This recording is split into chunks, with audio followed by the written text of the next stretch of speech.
খুবই সুন্দর আলোচনা। তোমরা আজ শুধু পূজা করনি, তোমরা ভাবতেও শিখছো। স্যার, হংসের মানেটা কি? এটা কেন দেবীর বাহন?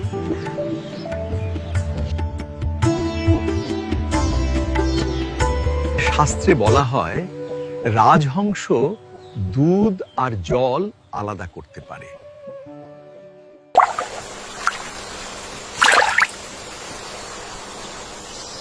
হংস শেখায় ভালো আর খারাপ আলাদা করতে, আর এটাই বিবেক।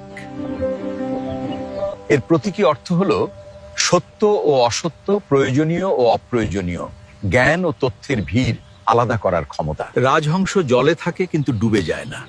ধর্মীয়ভাবে এর মানে জ্ঞানী মানুষ সংসারে থেকেও আসক্ত হয় না। এটি রূপকভাবে বোঝায় স্ট্রেসের মধ্যে থেকেও মানসিক ভারসাম্য রাখা। রাজহংস শেখায় সব জানা জ্ঞান নয়, বেছে নেওয়াই আসল জ্ঞান।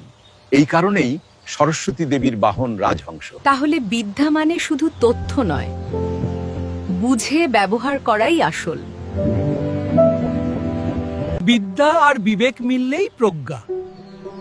এই শিক্ষাই সরস্বতী পূজা।